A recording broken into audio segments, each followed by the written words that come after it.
Assalamualaikum warahmatullahi wabarakatuh. My name is Nadya from STKIP Kusumanegara, majoring in English Education. Today, I would like to explain to you about the literary features of Middle English period. Let's check it out. First, orality. By the time of Middle Ages, the office of reading and writing was very scarce. The way of transmitting stories is by oral. This is how the authors of work transmitted their works, and they have to relate them to public to make them known. The Norman conquest in 1066 established French as the language of literature and transformed the English language from Old English to Middle English period. The stories written in during both of these eras was originally medieval folklore.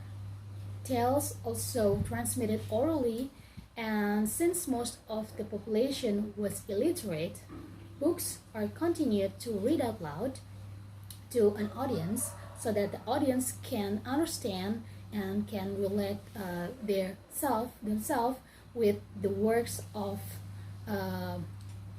literature. And then the oral aspect of the literature therefore affected the way it was composed.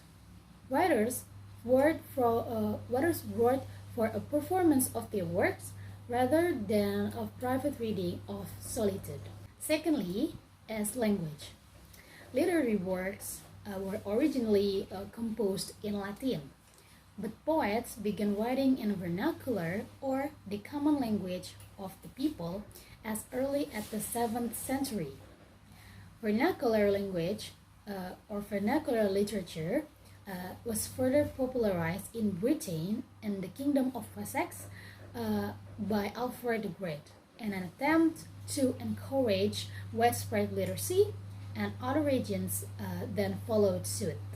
Number 3, religiosity. Although private literature existed, religious literature prevailed at the time. God as the center of everything, the church as a means to reach God, and man whose existence due to God. The life of saints like Saint Thomas Aquinas, Saint Francis of Assisi, as well as texts written by them and others about philosophy and theology. Number 4, verse. The Middle Ages literary work was written in verse and was designed to be sung. This made it easier to recite, and many works of the Middle Ages, in fact, are known as poems or song for this reason.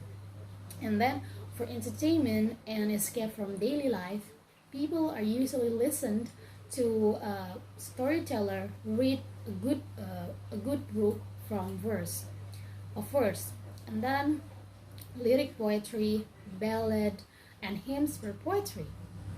And the high medieval dream vision genres were also written in verse, as were epics and the French and Britain lays. Number 5, anonymity. On the one hand, it's because the writer considered that his work is not his own, but of the people. But however, to escape censorship and repression, it was written under the anonymity, especially if the subject is about magic, alchemy, astrology, or romance stories that would severely punished. And then originality of in writing in the Middle Ages was not high on the list of cultural values, and the early writers didn't bother to sign their works.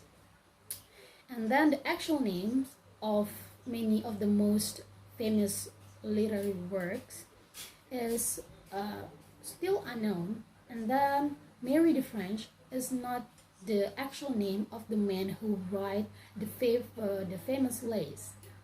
It is a pen name, as well as the Chrétien de Troyes, which translates from the French meaning a Christian of the choice, which could be referred to anyone.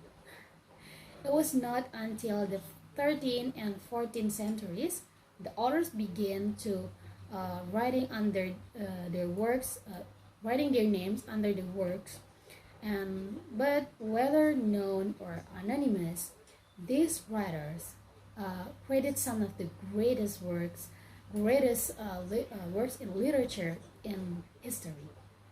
Number six, fable and tales. Fables almost always featured anthropomorphized animals as character of in relaying some moral lesson, satirizing some aspect of humanity, or encouraging a standard of behavior. And the last one is the romance genre. Romance became quite popular with the European aristocracy and began to flourish in 12th century and southern France.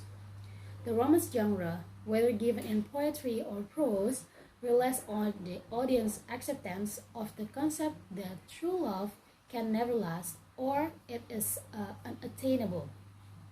At the end of the story, one or both of the lovers must die or must part. The concept of happily ever after ending, popular in medieval folklore, and rarely concludes a written medieval romance. Okay, that's all from me. Thank you for your attention. Wassalamualaikum warahmatullahi wabarakatuh. Goodbye.